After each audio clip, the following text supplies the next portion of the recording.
There is a decision sitting in front of you right now that you do not know how to make. You have turned it over in your mind so many times that the thinking itself has become exhausting. You have asked people who love you and gotten 5 different answers.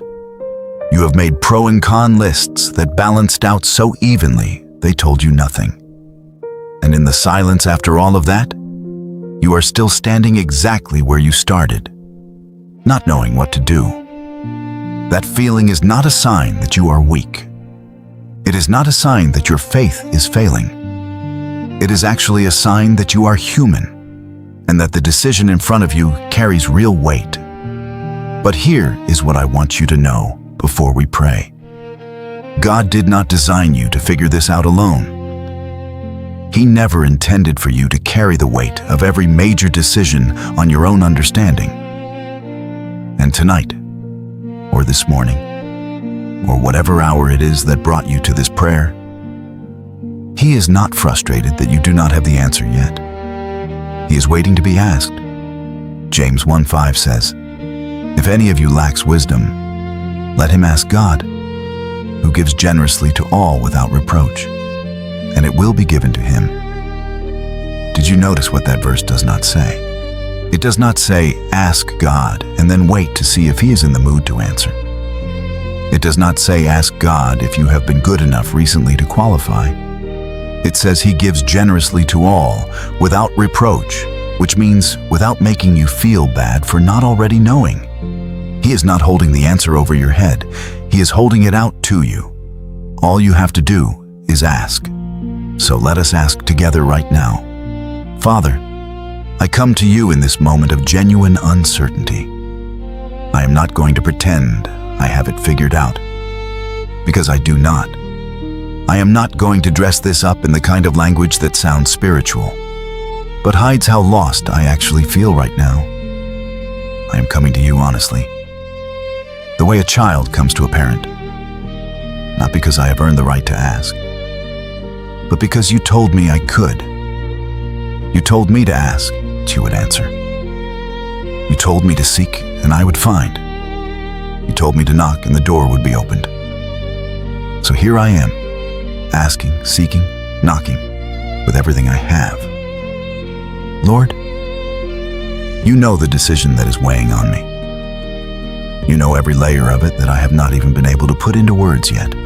You know the fear underneath it, the hope underneath the fear, the past experience underneath the hope that is making me hesitant. You know what I want to choose and why I am afraid to. You know what I think is right and why I am not sure I trust my own instincts right now. You know all of it, every version of this situation, from every angle, and you are not confused by any of it. Proverbs 3:5 and 6 says, "Trust in the Lord with all your heart and lean not on your own understanding. In all your ways acknowledge Him, and He shall direct your paths." So right now I am choosing to lean on you instead of on my own analysis. I have done the analysis. I have run the numbers. I have asked the people. And now I am laying all of that down and asking you to do what only you can do. Show me the path I cannot see from where I am standing. Father, clear my mind of the noise right now. There is so much competing for my attention in this decision. The opinions of other people who mean well, but do not have the full picture. The fear of making the wrong choice and living with the consequences. The pressure of time, the sense that I should have known this already. The shame that quietly whispers, I should not need this much help. Quiet all of that, Lord. Let every voice that is not yours step back, and let me hear what you are actually saying. Isaiah 30:21 promises that when I turn to the right or to the left, I will hear a voice behind me saying, "This is the way. Walk in it." I am holding on to that promise right now. I believe you are that voice. I believe you are already speaking, and I am asking you to make it clear enough for me to follow. Not at some future point when I feel more ready. Now, in this season, in this decision. Let your voice be louder than everything else. Lord, I confess that part of my struggle in this decision is fear. Fear of choosing wrong and having to live with the fallout. Fear of disappointing someone I love. Fear of stepping out and failing publicly. Fear of staying where I am and missing something I was supposed to walk into. Fear has been sitting at the table of this decision uninvited, and it has been getting too many votes. 2 Timothy 1:7 reminds me that you have not given me a spirit of fear, but of power, love, and a sound mind. So I refuse to let fear make this decision. I refuse to let anxiety cast the deciding vote.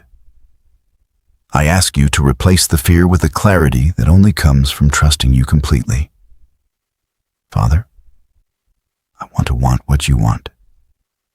I know that sounds simple, but I am honest enough to admit that sometimes my preference and your will are not the same thing.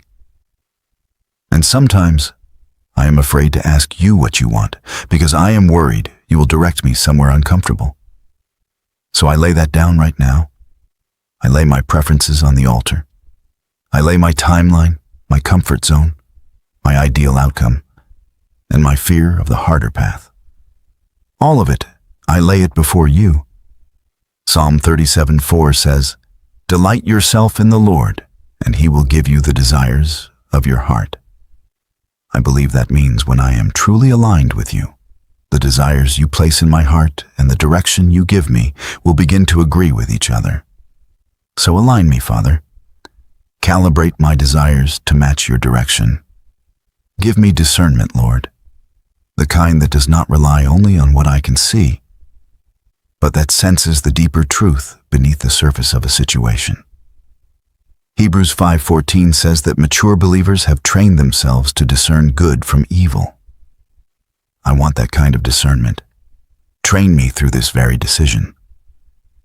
Let this season of uncertainty become a classroom where I learn to hear you more clearly for every decision that comes after this one. And Lord, give me the courage to obey what I hear, even before I fully understand it. Because I know that sometimes your guidance does not come with a full explanation attached. Sometimes it comes as a nudge, a settled peace, a quiet closing of one door, and a barely visible opening of another. Sometimes it comes as a verse I have read 100 times that suddenly means something completely different in the light of what I am currently facing. Give me the sensitivity to notice those moments, and the courage to move when you say move, even when the path ahead is not completely clear. Proverbs 16:9 says, "A person plans their course, but the Lord establishes their steps." So I bring you my plans today, whatever shape they currently take. The plan I have been leaning toward, the plan I have been afraid to consider, the plan other people think is obvious. All of it, I lay before you, and I ask you to establish the steps that are actually mine to take. Not the steps born out of fear, not the steps born out of pride, not the steps taken to please everyone watching, the steps you have already ordered for me before I even knew I would need them. Father, I also ask for peace in the waiting, because I know that guidance does not always arrive instantly, and the time between asking and knowing can be the hardest stretch of the journey. Philippians 4:6-7 says to be anxious for nothing, but in everything by prayer and supplication, with thanksgiving, let my requests be made known to God. And the peace of God, which surpasses all understanding, will guard my heart and mind through Christ Jesus. So I make my request known to you right now. And I receive that peace as a guard over my heart while I wait for the answer to become clear. Let me not make this decision in a panic, Lord. Let me not make it under pressure from someone else's deadline. Let me not make it in a moment of fear or in a moment of false confidence. Let the timing of this decision be as guided as the direction of it. Give me the patience to wait for your green light and the wisdom to recognize it when it comes. And Lord, when the clarity comes, let me act on it quickly and without second guessing, because I know that delayed obedience is still disobedience, and that the path you light up for me will not stay illuminated indefinitely if I keep standing at the edge of it, refusing to step forward. So when you speak, when the peace settles, when the direction becomes clear, give me legs that move and a heart that trusts enough to go. I thank you in advance for the guidance that is already on its way. I thank you that you are not indifferent to my struggle. I thank you that the same God who parted the Red Sea and guided Israel through a wilderness with a pillar of cloud by day and fire by night is the same God who is present in the middle of my decision today. Exodus 13:21 says, "You led them by the pillar of cloud during the day and the pillar of fire at night." You did not give them the entire map. You gave them a daily, visible, personal leading. I receive that same leading for my life today. I do not need to know the whole plan. I just need to know the next step. Show me the next step, Father. Just one faithful step forward, and I will take it. In Jesus' name, amen. If you are standing at a crossroads right now and this prayer met you exactly where you are, type the words, "Show me," in the comments. That is your declaration that you are choosing to ask rather than to guess, to trust rather than to control, and to follow rather than to figure it all out on your own. And if prayers like this one have been helping you navigate your seasons, subscribe, because there is always another prayer waiting here for wherever you are next.